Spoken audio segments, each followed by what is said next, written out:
187 obsolete laws जो थे, 187 obsolete laws, उसमें जो है उसको एरेडिकेट कर दिया कंप्लीटली। अच्छा। अब उसी में एक आर्टिकल ये था 39 भी, जिसने किसी ने नोटिस नहीं किया कि इसको हटा दिया गया है ऑब्सोलीट। ठीक है, मतलब अब उनके ऑफिसर्स को पता होगा कि ये किस लिए कर रहे हैं, लेकिन कि भाई तभी हटा दिया जाएगा था कि इन फ्यूचर प्राइवेटाइजेशन को कोई विरोध ना कर सके, विरोध ना करे। और इतने सटल तरीके से किया कि किसी ने नोटिस ही नहीं किया। And we know the process, judicial process कितना स्लो है। अभी भी वी आर वेटिंग दैट ये इशू जो इतने सालों से चलता आ रहा है, pre independence and post independence, वो कभी तो सॉल्व हो।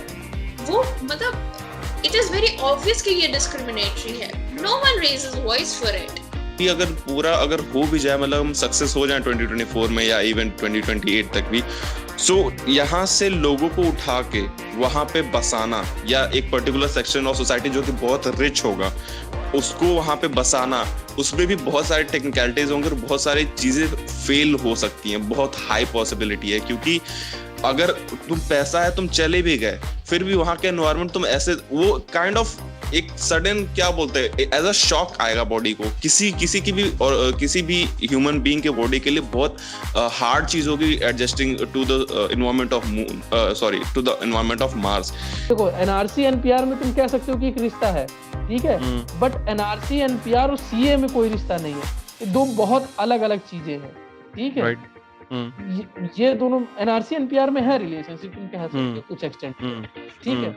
लेकिन अगर तुम ये कह रहे हो कि सीए और एनआरसी में कोई रिलेशनशिप है, और अगर तुम मोरालिटी पे किसी चीज को जज करना चाह रहे हो, तो भाई वेल एंड गुड है, तुम जज कर सकते हो, तुम हर एक्शन मोरालिटी पे जज कर सकते हो, वो तुम्हारी प्रेरोगेटिव है। डिवीजन ना और क्लेरिफाई हो गया है कि अगर तुम एनडीटीवी सपोर्टर हो, या तुम ऐसे कुछ जो गिने चुने रिपोर्टर्स हैं जो अगेंस्ट बोलते हैं, तो तुम भाई डेवलप्ड हो, तुम क्या बोलते हैं, लेफ्ट ओरिएंटेड हो तुम, मतलब ये, और अगर तुम in the sense so called intellectual हो, इंटेलेक्चुअल हो। देखा गया जो हिस्टोरियंस मानते हैं, उसमें कुछ हिस्टोरियंस ऐसे हैं जो मानते हैं कि एक्चुअली नो वो हुआ। अब एक्चुअली में जो हमारी ह्यूमंस हैं, जो इनकी सोचने समझने की शक्ति है, वो एक्चुअली में 70,000 साल पहले अफ्रीका में डेवलप होना शुरू हुई थी। वो एक्चुअली में जो कॉग्निटिव एबिलिटी है, चीज़ों को इमेजिन करना, ट्रस्ट बनाना, सोशल टाइज बनाना, ये सारी चीज़ें 70,000 साल पहले शुरू हुई थी एक्चुअली में। और उसके बाद फिर तुम देखोगे कि ऐसे फिर बहुत डाटा है कि 45,000 साल पहले ऑस्ट्रेलिया गए, 16,000 साल पहले अमेरिका गए, और उसी के बाद से वाटर जो है ऊपर आ गया, तो फिर वो वहीं ट्रैप रह गए। वर्ल्ड वॉर 1 अगर तुम इन सेंस देखोगे तो कुछ ऐसे पावर्स की थी जो कॉम्पिटिट कर रहे थे इंपीरियलिज्म के लिए, इंपीरियल पावर के लिए, किसी के पास कितनी टेरिटरी आएगी। तो जो जर्मनी का लॉस हुआ तो काफी बड़ा सेटबैक था वो जर्मनी के लिए, ठीक है। और उसके बाद इतना सैंक्शन लगा दिया गया, तो वो एक तो वॉर में मतलब जो होता है कि लोग मरते हैं, इंफ्रास्ट्रक्चर डैमेज होता है, ये सारी चीजें होती हैं, ठीक। तो उसके बाद से वो पे नहीं कर पा रहे थे, जर्मनी वाले डिफॉल्ट कर जा रहे थे। तो हुआ क्या कि फिर डेविस प्लान आया, यंग प्लान आया, लेकिन 1929 आते आते तक तुमको पता है वर्ल्ड में ग्रेट डिप्रेशन आ गया। तो इतना हाइपर इन्फ्लेशन हो गया जर्मनी में कि लोगों को अगर एक ब्रेड की पैकेट भी खरीदनी थी तो वो ट्रॉलियों में भर के पैसे ले जाते थे। Laws apply to equal religion, वो चीज होनी ही चाहिए। Okay, but in 1935 when this legislation passed in Tamil Nadu State Assembly, Chapter 6 they actually gave the state the power to take over the temple on the pretext of mismanagement without giving any actual reason. Okay, फिर ये चीज इन लोगों ने 1950 में भी यही किया कि Guruvayur temple and Chidambaram temple, Udupi मठ, इन लोगों को नोटिफाई किया गया that we will be taking over the temple and the mठ।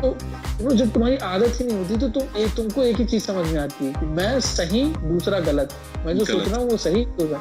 अब भाई जब तुम 2020s में आ जाते हो ना, तो तुमको अगर लग भी जाए कि तुम गलत हो ना, लेकिन तुम्हारी पर्सनल ईगो अलाउ ही नहीं करती कि तुम जो है उसके बियॉन्ड देख पाओ, ठीक है। तुमको लगता है कि हमको जाना ही नहीं है उस चीज में, और तुम जब बहुत ज्यादा गलत प्रूव होना शुरू हो जाते लाइफ में, हर जगह से तो तुमको क्रिटिसिज्म आने लगती है, तो फिर एक एस्केपिज्म का रूप देखते हो। जैसे मान लो तुम्हारी पढ़ाई नहीं अच्छी हो रही है, तुम्हारी रिलेशनशिप टूट गया, तुम्हारी पेरेंट्स से नहीं बनती है, तो तुम नेचुरली इंक्लाइंड हो, तुम बहुत वनरेबल हो। मैं नहीं कह रहा सब लोग कर ही लेंगे, लेकिन तुम बहुत वनरेबल पोजीशन हो कि तुम ड्रग्स, अल्कोहल, इस तरह की चीजों की तरफ मूव कर जाओ। It's some kind of cultivation in large amount, in sufficiently large amount that you can feed the colony that you have placed there.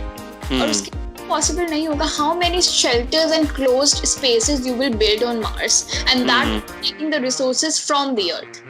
You're not taking the resources of the Mars to build something. No, you're taking many of the things from the Earth to build something there, and वो भी sufficient नहीं होगा. Socialism work नहीं करता. Examples हैं कि state owned enterprises अच्छे नहीं हैं. रशिया इसका एग्जांपल है, चाइना इसका एग्जांपल है. इसका लिविंग एग्जांपल क्यूबा है भाई, कि वहां जाके देख लो वहां की कंडीशन. पहले के साथ सही था, पहले उसका डिग्रेडेशन हुआ टाइम के साथ. तो वही कह रहे हैं ना कि शुरुआती साल में तुमको ऐसा लग सकता है, मे बी 50s का दौर ऐसा था कि सोशलिज्म अपने चरम पे था. ठीक है, तो तुमने तब ऐसी पॉलिसीज अपनाई तो ठीक था भाई. हो सकता है वो टाइम की डिमांड भी हो, मैं नहीं कह रहा हूँ, तो भी हो सकता है भाई, क्योंकि इंडिया में वाकई गरीबी थी और इस तरीके से अफर्मेटिव एक्शन की रिक्वायरमेंट थी. लेकिन भाई अब चीजें बदल गई हैं. हम 1960s के तो इंडिया है नहीं भाई. ठीक है, तो अब चीजें बदल गई, तो वक्त के बदलने के साथ तुमको अपना अप्रोच भी बदलना पड़ेगा. बस वहाँ पे था कि इमिशन कम हो, वहाँ पे एक सूटेबल इन्वायरमेंट मिले ताकि सारे तरह के बिजनेसेस थ्राइव कर सकें. और वहाँ पे जो लॉज हो वो बिल्कुल लिबरल हो, जैसे excluding rest of the Saudi Arabia and Islamic. वहाँ पे जो लॉज होंगे वो लिबरल होंगे. और वहाँ पे जो टेक्नोलॉजी होगी टॉप नॉच होगी, including the cars and the way of transport. क्योंकि मैं जब पढ़ रहा था उसको तो मुझे वहाँ पे देखा था कि जो वहाँ पे एंट्री पॉइंट होगा, एंट्री पॉइंट से लेके और जो सिटी के सेंटर तक जहाँ तक हम जाएंगे, वहाँ पे जो कार होगी वो विदाउट व्हील, वो ऑटोमेटेड कार होगी जहाँ जिस पे लोग जाएंगे.